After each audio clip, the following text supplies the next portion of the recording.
Owning a presentation that you did not create is a backbone training outline around which or upon which we build content and context-specific training for some of our clients. Allow me to explain.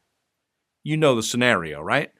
Over the past few years, maybe a decade or so, the rules have been changing, and speakers now inherit content, inherit presentations that they did not create, that they cannot alter, they cannot adjust, they can't hide. They have to deliver all of the content, typically, in the sequence that it's been created and delivered to them. And that creates a little frustration.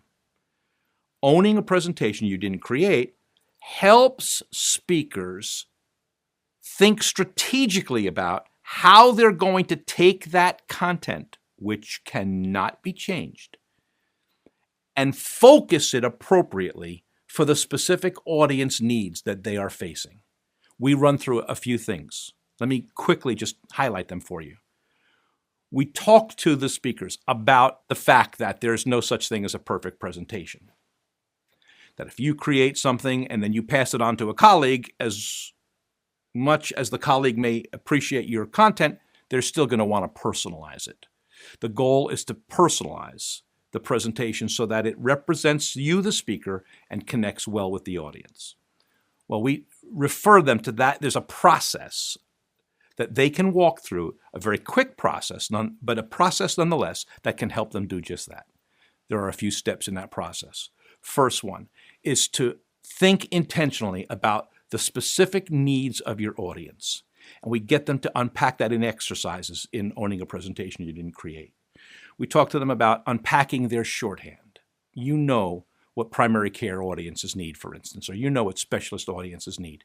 But put that on paper, articulate that, and they share together what audiences coming into their presentations are already thinking and needing. Once you clarify that, the second step in the process is to articulate, is to identify what you want that audience to be thinking or doing differently at the end of your presentation. You unpack where they start, determine where you want them to be at the end. The third step in the process is identify what they must understand. What content, what messaging has to be clearly understood in order to move from where they are at the beginning to where you want them to be at the end. Identify what those key learnings are. And then, of course, think strategically about which slides in this presentation will give you the best opportunity to make sure that those learnings happen. You have to present all of the slides, but no one is saying that every slide has to be presented the exact same way for every audience in every setting. Different audiences will require different priorities, different emphasis on the same content based on what that audience needs. We get them to think about that, and then we get them to practice articulating those key messages from those key slides. So that's a very simple process. Unpack where they are at the beginning. Think about where you want them to be at the end. What do they have to understand in order to get there? What slides will help you best make sure that that happens? And then practice articulating it. That's how you own a presentation that you didn't create.